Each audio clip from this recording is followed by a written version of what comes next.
Hi, I'm Claire Mitchell, QC.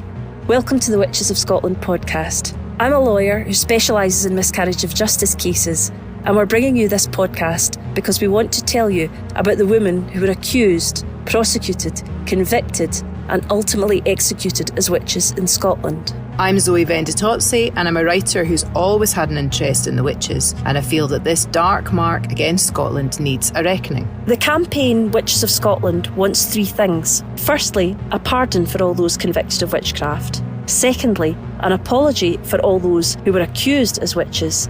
And finally, a national monument in recognition of all those who are affected by this terrible miscarriage of justice. Over the forthcoming weeks, we'll be talking to a whole host of experts about the history and the modern day connections to the Witches of Scotland. Hello and welcome to the Witches of Scotland podcast. This week we're on episode 32. We're leaving Scotland to go and speak to an expert from Iceland, but more of that anon, as they say. Claire and I are going to talk about a couple of things that have come up this week in our topical news round. I'm not going to let that go. I really like that as a section. So in our topical news roundup of the news that's happened topically, Claire, we have been contacted by a listener, haven't we? We've been contacted and we're very grateful to him, to Matthew Bridston. He is a listener from the northwest of England, and he is currently, in fact, doing a master's on the Pendle Witch Trials. And he actually said that our podcast or our campaign was the inspiration for his topic. So we were really delighted by that. But he got in contact with us to mention something which was really very important, and we're really, really glad that he did. He brought to our attention that whilst we spoke about Tituba and mentioned Tituba in the body of the podcast, when we were reading out the names of those people who were convicted and executed, and also some of the people who were accused, her name didn't appear, and was concerned, obviously, that name wasn't mentioned as one of the people on the list, and rightly so. Yeah. I went back and had a look. Now, I hold my hand up here because it was me that read out the list of the names in the sort of the commemorative part last week. And I also hold my hand up for being not in any way, I have to always say this, an expert on history of witch trials. I think both our hands are well held up on all these points, Zoe. So because I'm not an academic scholar, for that area anyway, I reserve maybe I am a scholar in other areas, I'm just not telling you. But in this area, I'm not an academic scholar. I looked up Wikipedia, okay? Now, obviously, I should always mention the caveat that it's Wikipedia, and it's a marvellous resource, but obviously it's laid out in a different way for different topics. And what I actually looked at, if you go and have a look at the page that's dealing with the Salem witch trials, there's an enormous amount of names on that page. And there's a big table at the end of it that gives all the different areas. And what I read out, I focused particularly on those who had been executed or that had been born or died in prison. And then I read out a bit about people that had escaped. What I didn't read out, and where Tituba's name would appear, is in the confessed and or accused others section of the table on Wikipedia, because along with, it looks like about 20 other people, Tituba falls under that heading, because like many people that were accused of witchcraft, she ended up confessing and she accused a couple of other people as well. And we know now, obviously, that didn't mean that there was any guilt necessarily. It was that people were forced into it and that people were, sleep deprived and or tortured physically and, in other ways. And I imagine Tituba's situation with her being an enslaved woman would have been particularly precarious and would have been, should have had even less rights. I mean, it's just too awful. So I didn't read out the confessed and or accused other section, and I didn't read out the accused but survived section, mostly because so many people were accused. I mean, there's over 100 between those two sections. There's over 100 people that were accused but survived, or that were confessed and or accused others. So I just didn't read out all those names. But Tituba is a very, very interesting person, I think, for several reasons. For me, as a writer and reader, Tituba is really interesting because her otherness, the fact that she was not white and the fact that she was an enslaved person, meant that she has been of particular interest to people that have then fictionalized the story. So in my mind, I've got quite a strong picture of her, the fictional version of her, because of the Crucible and because of other sort of fictional depictions, which does her obviously a disservice. And I think what's interesting about this is that one of our key aims, and the reason that we do the commemorative portion of the podcast, is to say this was this person. It wasn't sundry witches. It wasn't just a woman. This was, and then the person's name. And Claire and I, we obviously both feel really important. That's very important, which is why we read out people's names each week.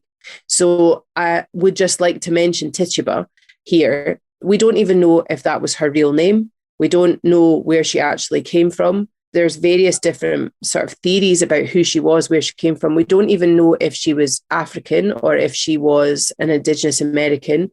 We don't really know anything very much about her. And it's become obscured, obviously, over the years. But I think it is absolutely worth mentioning. And one of the things, Claire, you looked up sort of the legal angle about this, about what happened to Tituba, didn't you? Yeah, I did. I looked up, and from what we can find, and I should say I agree with you on the various stories behind Tituba. There are as many websites as there are stories offering different ideas about where she came from, etc. And there's no clarity on it as far as I can see, which is a great shame. Tituba, as we know, confessed. She had confessions. There are parts of her confession that were available. She named at least 2 other women. It is thought that she was beaten into confessing. That appears to be a constant theme through the various websites that we've seen. So rather than torture by sleep deprivation or some of the methods that we had, it appeared that beating would have been the preferred method. And again, I don't know if that's actually known or whether or not that's just understood as a generality that would have happened. What we do know, getting onto some more secure footing on the legal front, on May the 9th, 1692, she was put to a grand jury. Now, I think a grand jury is absolutely a fascinating thing. It's being judged by your peers to ascertain whether or not there's enough information for you to go to trial. That's what that means in TV programmes when they say, right, is there enough to put them in front of the grand jury? Yeah. So that's sort of like a gateway before like a proper... Yeah, if the grand jury say yes, you can go on to trial, put very, very generally. And so is that, sorry to sort of sidetrack slightly here, who's on the grand jury then? Is it lawyers? Is it? No, it certainly was then. I don't know whether lawyers can be on it now, but it was a jury of your peers. So just as we are called for jury service, I say as we, I can't be called for jury service, but as one is called for jury service. Mere mortals, such as myself, might be called.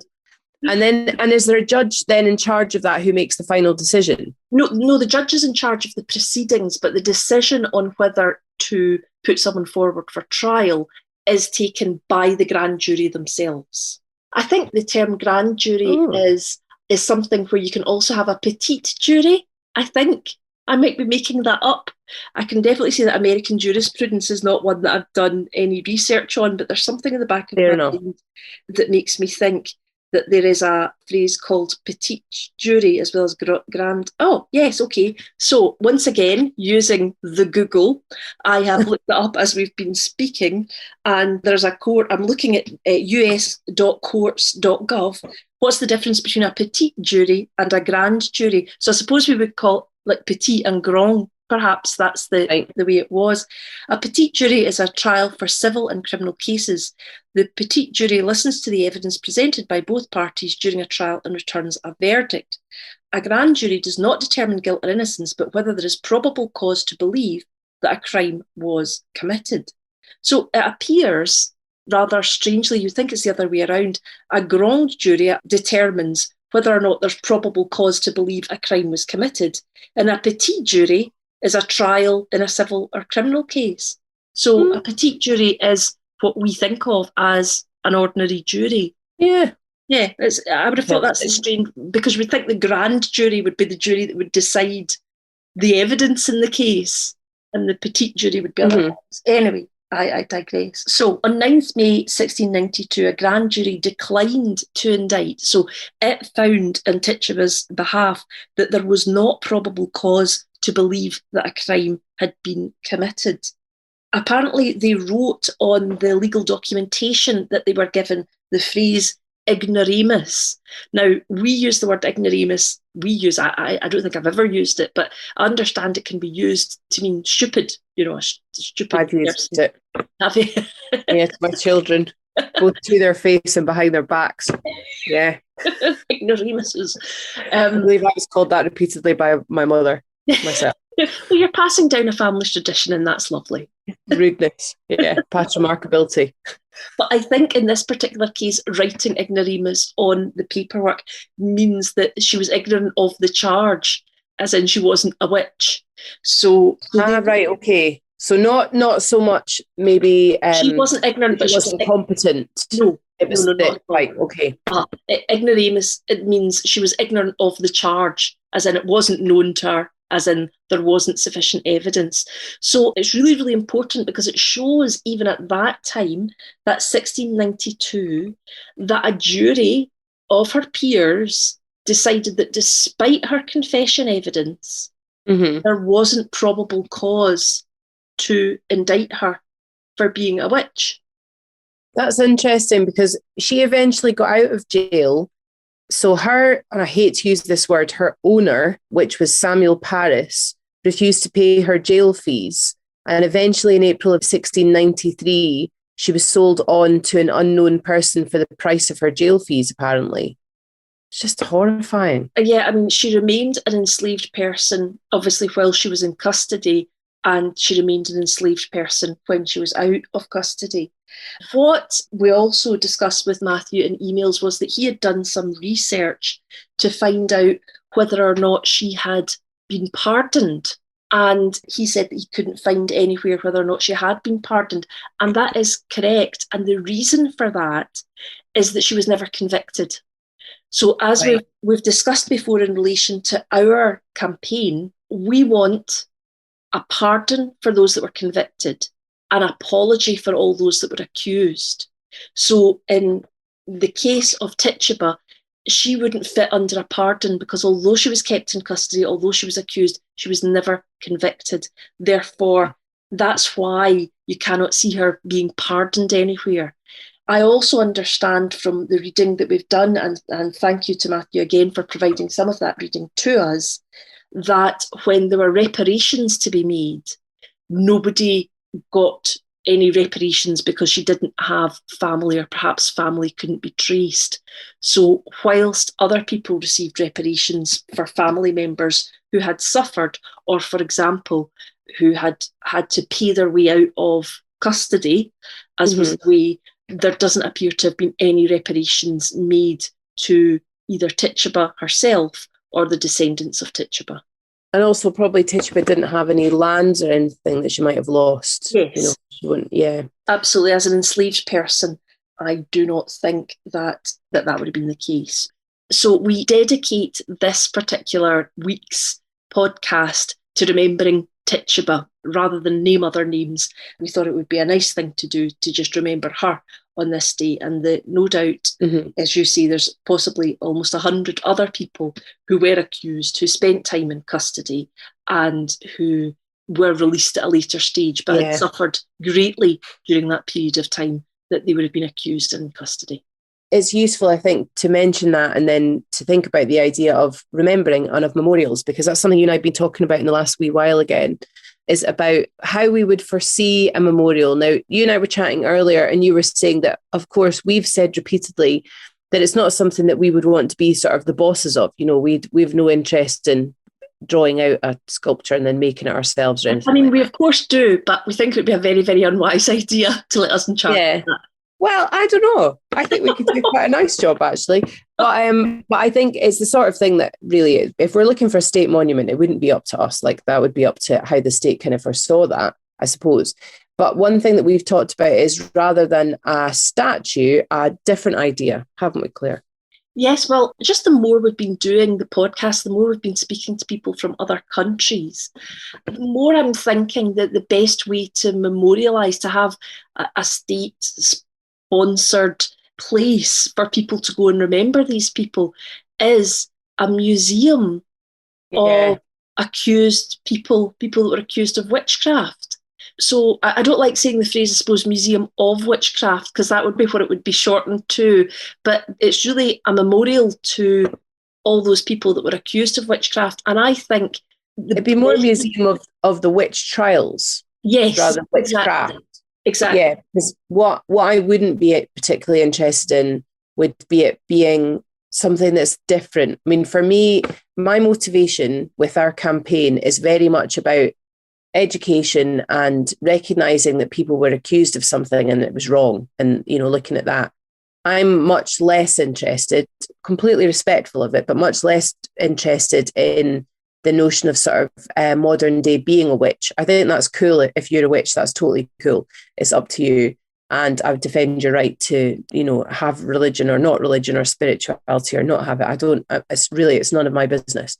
But what I would want to make sure was that the museum was really about people being able to kind of move through and understand this was the time that it was in, this is why it happened, these are these different sort of areas, and then thinking about the modern day ramifications of that and the modern day accusations of witchcraft, and really looking at the way that humans need to be better humans to other humans. That exact way has been done really sensitively in Salem. They've gone about it that way. It's not about, pointy hats and those sorts of aspects of it. We'd really have to be careful of that as society, because look at that recent issue that we've talked about a couple of episodes ago about one of our national bodies, sort of almost getting a kind of a silly, purient little thrill from the idea of witches and about the man that was attached to the witch trials in Scotland, and using that as a kind of a marketing ploy. It's just it's lazy, and I'm uncomfortable with it. So I would want to make sure that a museum was really thoughtful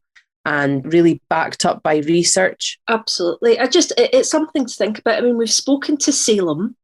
Mm-hmm. We are just about to speak to a person who is a curator of a museum in a small country called Iceland, where there are far... I love the way you said that. Small. You'll have never heard of this country before. No, a small country. It's called Iceland. It's not a supermarket. It's an actual place that you could go to when you could travel again. I was thinking, should I not spoil the surprise of... I love that. We do this every week, that we do the chatty bit, and we both try not to mention the person's name, as if it's like the bit in Stars in Your Eyes, where then they go, tonight, Matthew, I will be the Witchcraft Museum in Iceland. I love that. It's just this sort of the level of surprise that we're going to there. But what I was thinking was that Iceland is such a small country, and just because it's such a small country, it still manages to have a museum that's dedicated. In its case, I think it is dedicated to witchcraft. So I think it's broader than the witch trials. Yeah. But it's still there as a resource where people can learn about the witch trials and learn about what happened. Again, using as best we can, as the best of our facilities, Google. The population of Iceland is 356,000 approximately. Are you serious? Yes. That's how many people live in Iceland. Am I serious? I might not be serious, but Google certainly is. Yeah, capital Reykjavik, population 356,991. And that was just in Reykjavik. And that was in 2019. No, that's the population of Iceland. Shush now. I'm shocked by that. How many people live in Scotland? I think about 6 million. Hang on. No way. They've got a disproportionate amount of murders in Iceland, then, judging by the level of crime fiction that comes out there.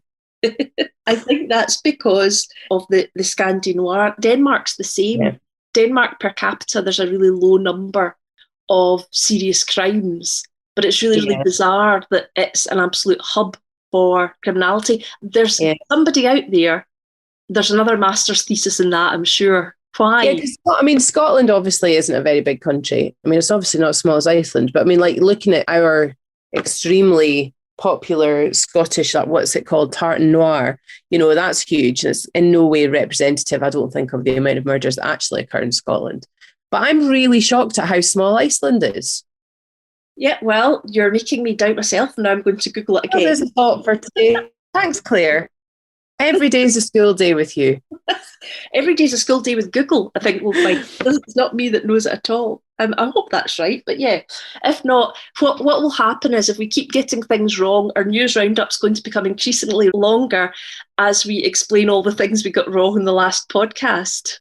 That's okay. I'm happy to put my hand up when I make a mistake. That's all right. I think that's a very important thing that I have learned as a teacher and as a parent is when you get something wrong, there's no shame in saying you got something wrong and saying, yeah, we're here to learn. That's our human aspect, I think. Do you know, I absolutely totally agree. In our job, particularly when people are young in it, there's a pressure to be all-knowing. It's entirely unrealistic. And I think it's really, really important that people realise that you just know as much as you know. And if you don't know something, then you can learn it. Yeah, I think so. I think that's how cool is that? The fact that you can just keep learning stuff. I'd hate it to be the sort of person that just kind of went, yeah, I know it all. I mean, I do act like I know it all, but I know that I don't actually know it all. So it's good to learn something new. I'm really glad to learn that about Iceland today. Oh, look at that. Seamless. Yeah. And now we head to Iceland.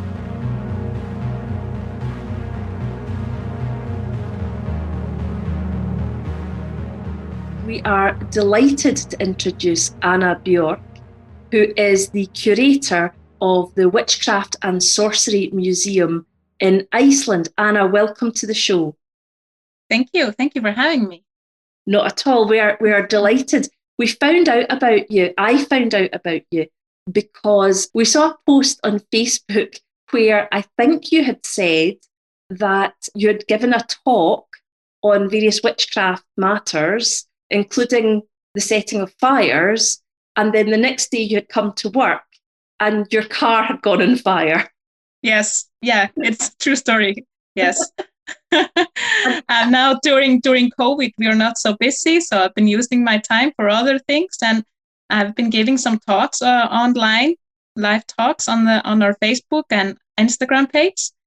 And yes, and I had this one talk about punishment for witchcraft in Iceland, and then mainly talking about burnings. And then when I arrived to work the day after, my car, it comes steams from my car, and then suddenly I see there's a fire in it, and it just burns there in a few minutes. That's frightening. That's really frightening. Yeah, the people, the townspeople, of course, all came with the camera, taking pictures, and then we're making jokes. Oh, they're trying to burn the witch, and I was like, yes, I just escaped. Well, I'm very glad that you're well and you're here to speak to us today. Can you tell us about the witchcraft in Iceland? What is the history? What's your story of witchcraft in Iceland? Well, the witch craze was here in the 17th century. It's a bit later than in Europe, and it is actually a short period. It's when the burnings were, it was just 30 years. The burning. So it's from the middle of the 17th century until the end. Yes. The witchcraft cases actually are about 170 cases, and the burnings were 21 burnings. But, the witchcraft in Iceland, we have been it is I would call it more like a sorcery, something that's superstitions and something people used when they were facing their hard life here. It was a very difficult life with harsh conditions, where the weather really controlled your outcome. Maybe your animals would die and you wanted to be safe when you go on the sea on a small boat to fish. I think we could call it kind of also superstition. You want to have this simple, you want to recite certain words to make you safe, or, we also have stories of kind of bad magic too. So I would say witchcraft and magic, it's white and black. It's not, the black magic is if you want to cause harm, you want to kill someone, wake up the dead. We have many folklore stories that they're waking up the dead and sending them to their enemies to cause harm or something. And then the dead, or the ghost, we call it the ghost, he will maybe follow that family for many generations or so. We have these stories. And then we also, the good magic is to heal, to protect you, just, so the sheep will have more lambs and, yes. For positive reasons as well as negative reasons. Yeah. And in the witchcraft cases in Iceland, if you admitted that you own some kind of runes or magical staves, or that you have done something like that, or recited certain words that seemed a bit more like witchcraft, then it was enough proof that you were guilty, even though what they were doing was not doing anything bad, you know. I think that's like Scotland. Scotland didn't differentiate between what you might say were supposed to have done good things or bad things. In Scotland, they just said it's witchcraft. So yeah, exactly. If people were alleged to have done good things or bad things, they just covered the whole thing with witchcraft. Yeah, and I think the reason for that is because when they believed that if you were able to do some witchcraft, you kind of sold your soul to the demon, that like they will be a demon or the devil was kind of part of you, you know. And that's the reason for the burnings. They burned people because that was the way to free the people from this demon, to get rid of the magic, the sorcery that was in them, you know. So that's why they had to burn it. They had to burn the person completely. There's some folklore stories that was still like the heart of someone who's a, you know, powerful sorcerer, and the heart was still alive, and there was like some snake coming out of it, you know. So the demon was still there, so they had to kind of to burn it completely. And we imagine the witch burnings that the people like kind of like in Joan Arc, like you're on a pile of wood, you were, you know, stuck, you know, there, and they burn it. But it's more likely that people were kind of just laying down. They tied their hands and feet and just lying there on the pile of wood to make sure that they burned. So they weren't killed first. They were killed by the burning. Yes.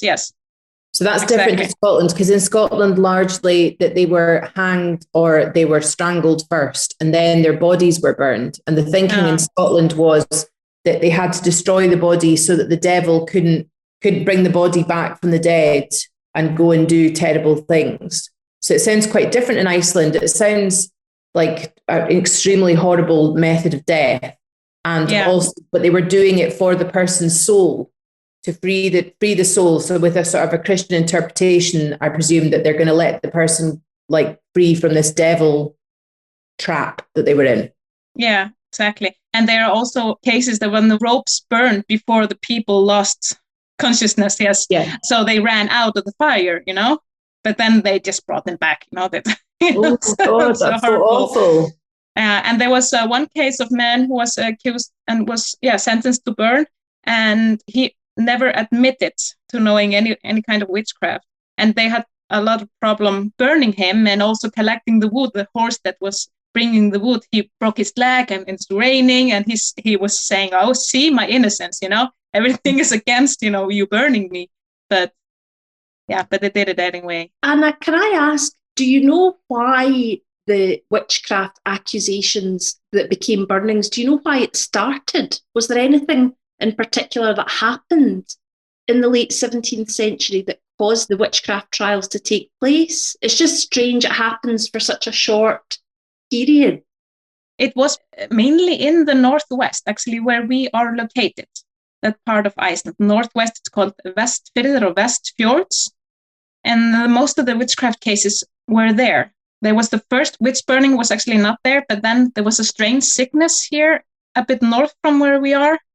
And no one could explain this sickness. And it was people felt really bad especially when they went to church. So the only explanation people found, it was kind of sorcery. Because when the people went to church, probably the devil was like haunting the people and he was fighting it. Was especially worse when they heard the God's word, you know. And then there were 3 men burned after that. One was accused, burned for this case, for causing this. He admitted that he had done some kind of sorcery, that he has seen the devil himself as a fox and sent him to someone, but not causing this. But then there were 2 other men who admitted, or for using some kind of sorcery, and they were all 3 burned. And I think when something like that happened, for the people at the time, they just saw, okay, this must be real, because they burned like 3 men there.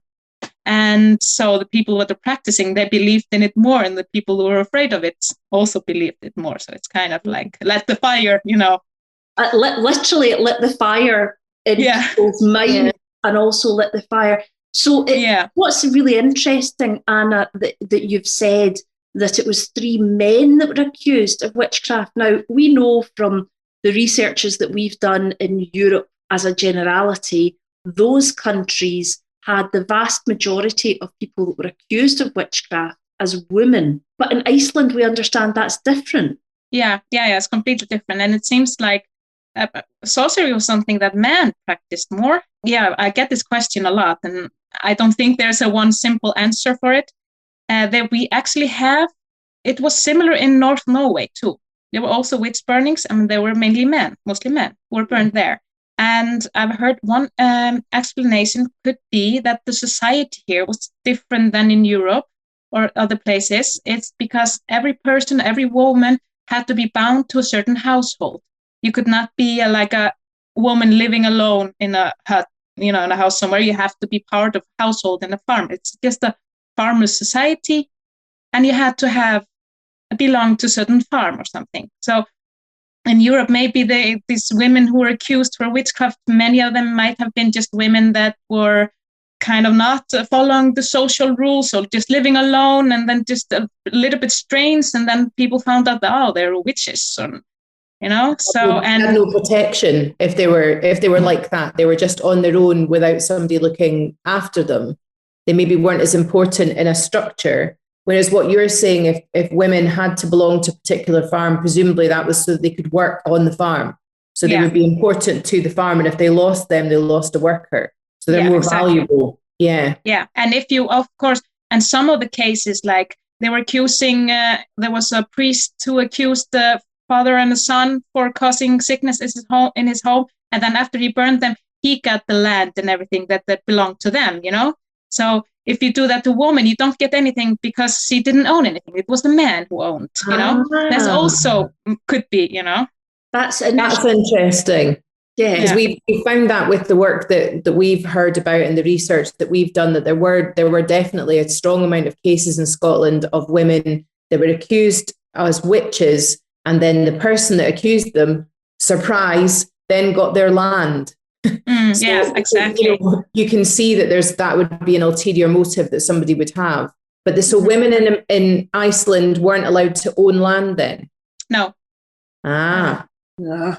So the not owning of land and the belonging to a particular farm and having that particular structure maybe protected them because they were useful economically, as Zoe has said. I think so. Yeah, there was one woman who was burned for sorcery and witchcraft here in Iceland, and she actually moved to the West Fjords, and so she was new there and didn't have network there, so she was not protected. So and then she was living there with her son, and they were both burned for witchcraft. The men that were burned for witchcraft, did they have power in their communities, or were they just they were just regular? Most of the people that were accused and burned for witchcraft, they were just a common man. It was, and sometimes it was to get a land, and sometimes it just was, because, people really believed in sorcery. And then, there was one man, he actually proposed to one helper on the farm, and they refused, that he wasn't allowed. And then after they were sick, and then he caused the sickness because we wouldn't allow him to marry our helper, So it's it's the mixture of many things. And in the Westers, actually, there were inconvenient relations between the people with power. For example, there was one priest here, Reverend. He has been studying in Germany, sorry. And there he learned about this demology, or like the demons. Yeah, exactly. All this, science behind the witchcraft, and the witch hunts, got to know it there. And at the time, he was very knowledgeable. Just respected in Iceland. Just for the benefit of our listeners, when Anna said the word science there, she put air quotes around it. So yes. you can see Anna on the screen, but obviously you'll not be able to when you listen to the podcast. So when Anna said science, she wasn't meaning actual now science, in case anybody gets in touch. So they'd studied the quote unquote science, and then did that make them feel that they had, that this was new understanding that actually this was a real thing, like an illness, essentially. Yeah, exactly. And he wrote about this, and his half brother was actually a sheriff here, so it was easy for him, And his wife was most likely an alcoholic or something, because he was very sick, and they couldn't realize what the sickness was and why she was always in bed. And then, of course, he grabbed his knowledge and said, "Okay, this is sorcery." And and because of him, there were I think there were 7 of these 21 related to this one family there. In Iceland, my extremely small amount of knowledge I have about Iceland is that you've got a strong and rich tradition of folklore, don't you, in Iceland? Yeah, me too. Yeah. So and is that still present in modern day Iceland? Yeah, I would say so. Yeah. And we are really proud, and we want to keep this up.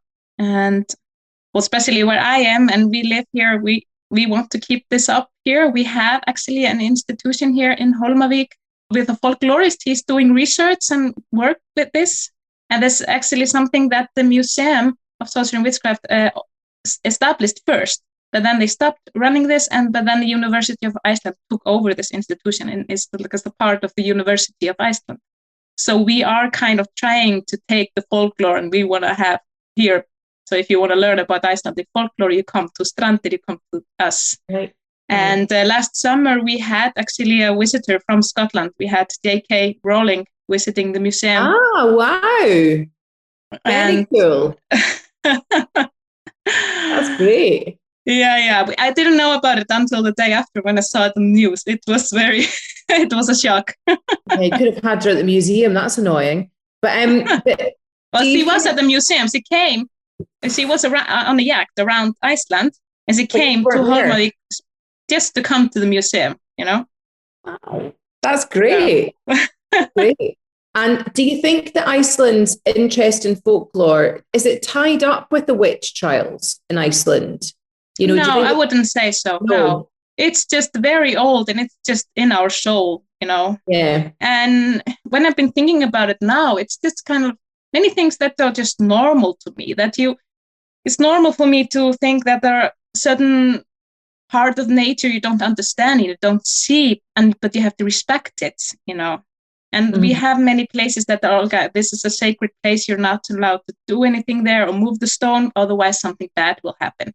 It might be because elves are there or something. Yeah. And we have some stories about that when we've been building roads, that they have to move a certain stone or they're about to do it. And then all the machines break down and no one can explain what's happening. And then they just build the road around the stone, So wow. Belief in elves actually is, well, most of the people don't want to deny, they don't want to say, okay, I believe in elves, but they don't want to say, I don't believe in elves. So they kind of don't want to deny their existence, because hedging their bets. They're not going to confirm or deny. There might be elves, is what people are agnostic on elves, elf agnostic, I would say. Yeah.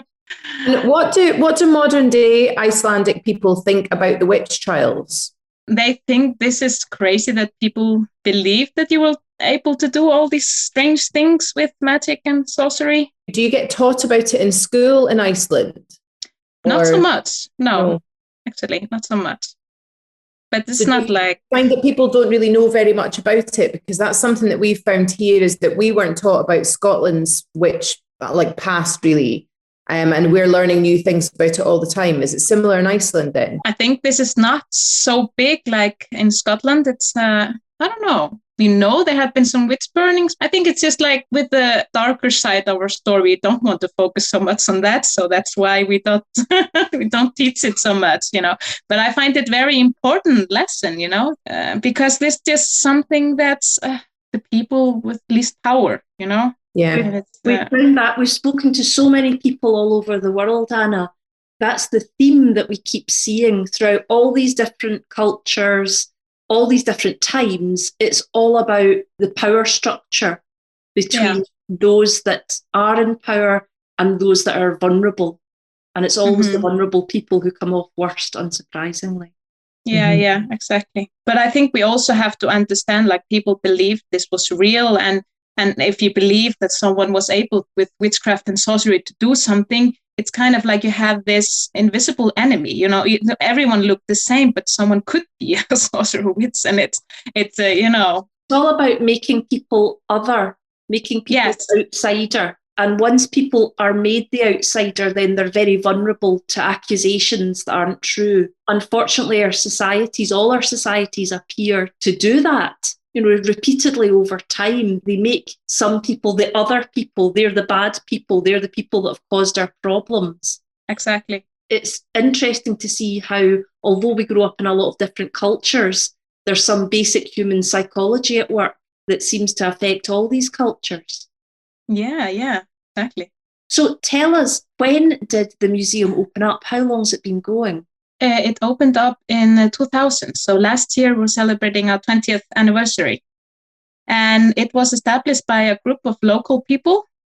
There was a man who was studying in the university, and it did like a report for the area here, how folklore could be used to strengthen or, opportunities for the area. And one part of the report was we might open a museum about sorcery and witchcraft. And that idea got a lot of attention. And so they said, okay, this is a good idea. Let's, work that further.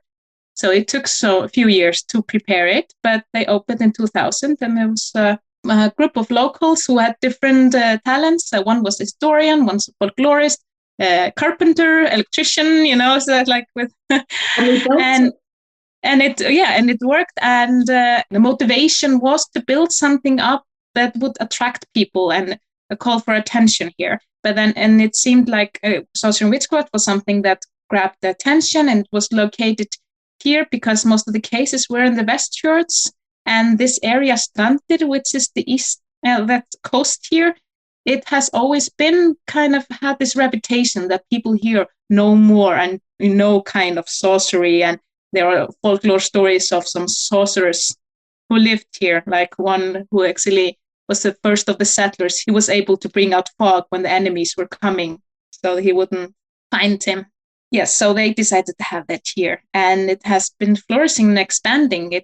We have an exhibition in Holmavik. It's a main exhibition. We also have a second part of exhibition. It's a bit north there, 30 kilometers north from here, and that's a sorcerer's cottage, and it's like this old Icelandic turf house, and it shows how the tenants, how the common people lived during this time in the 17th century, because most of the people that were accused were just poor farmers, some tenants who had very rough life, and used some magical staves and reciting some words just to help them in their just to try and make them feel better, or just to try and make their situation better. It's very tragic. We have talked in the past, Zoe and I, also with other guests, about the fact that it's a terrible thing to have happened, but it is also fascinating. Yes. That people want to know about it and are intrigued.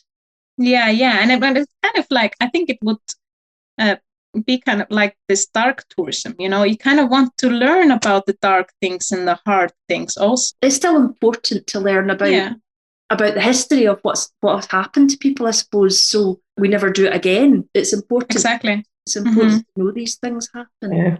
But we don't have stories of, like, for example, the witches flying on broomsticks or something. No. And we didn't even have broomsticks here in Iceland, so we weren't sweeping the floors. They were just mud floors. It didn't make any sense to sweep them. So in popular culture, what do witches look like in Iceland? Because in Scotland, it's the black pointy hat, the cat, the broom. It's a woman. She's got a big nose. Yeah. Of course, we have that now. Just as an influence from other cultures and from movies and all that. Yeah. So I wouldn't say we have any special, but the older stories than the folklore stories about these sorcerers, then there are these priests, actually. The most powerful sorcerers were priests, Catholic priests, And I think sorcery and religion is it comes from the same roots, Yeah. I'm telling this to the kids when they come to me to visit the museum. I was like, the sorcery and witchcraft is as old as religion, because it's your way to show that you have kind of power from above, or or something else, more power than as an individual, to show that you can do something that the other people cannot, and kind of like Jesus. And then they say, like, what are you saying? If Jesus was a sorcerer? It's like, well, I think a lot of things that he did was kind of like, it would be, considered as a sorcery. He was healing the sick, and he was turning water to wine. I don't know, but it is this miracles and sorcery. It's just, the same root. I was going to say, it's one man's miracle is another man's sorcery, or one woman's miracle is another woman's sorcery, I suppose. It's just different ways of describing things which make different ideas apply to them. If one's a miracle, it's seen as good and positive. If one's sorcery, it's seen evil or bad. But you're talking about the same kind of ideas. So interesting. Mm-hmm. So how many visitors are you getting to the museum? We are open all year round. We also have a restaurant there. So people also come, just, local people just come to have dinner or coffee or, So we have in the last years, we have had 16,000 over the whole year, Wow. Well, so it's 9,000, maybe 9,000 from that were just going to the museum, but, extra, the other maybe just visiting the restaurant. But we are getting a lot of visitors. As soon as we can, Anna, we want to come over and visit. Yeah, I can't wait to be able to get out and visit these different places, but I'd love to go to Iceland. I'd really love to go there. So hopefully one day soon we will actually get to travel back out of Scotland again at some point. Yeah. And we look forward to coming and visiting you if we can, and seeing your beautiful part of the world. Yeah, you're welcome. I'll be happy to have you. Lovely. Well, thank you so much for coming and telling us the stories that you have told us. It's so interesting to us to hear about the same ideas about power structure, but how it worked differently in your community, and how unusually it was men that were involved in the history of witchcraft and the burning. So, Anna, thank you so much for joining us. We really, really appreciate it. Thank you.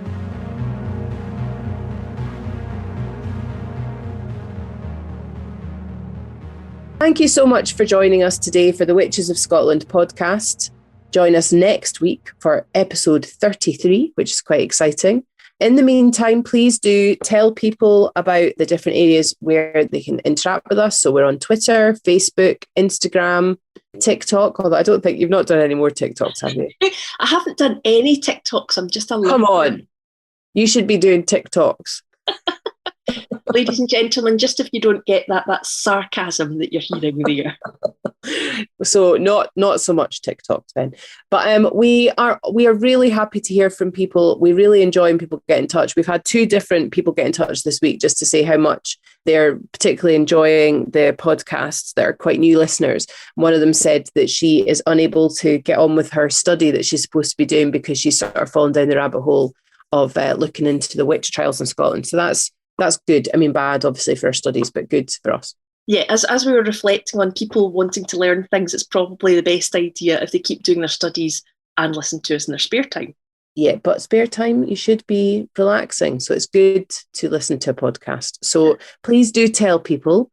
And if you know people that are not on social media, you can just tell them and direct them to how to get it on their podcast. I've shown several people recently who've got iPhones that have never listened to podcasts before, how to actually find podcasts on their phones. So maybe you, dear listeners, can be citizen podcast educators and show people how to actually access podcasts, not just ours, but all the other marvellous things that are out there to listen to.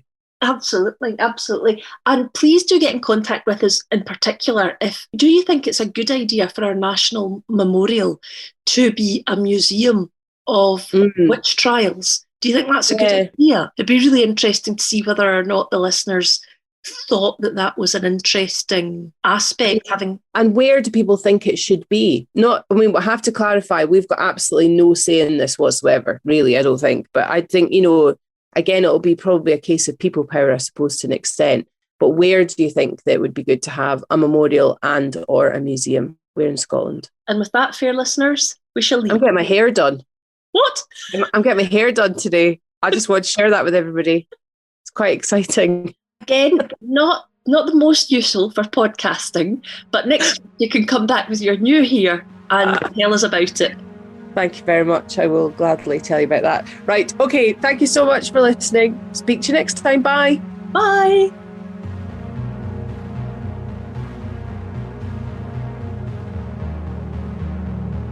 If you'd like to learn more about the Witches of Scotland, please subscribe wherever you get your podcasts. Sign up for our mailing list at www.witchesofscotland.com to keep updated with the campaign. On that site, you'll be able to find how to link with us on Twitter, Facebook and Instagram.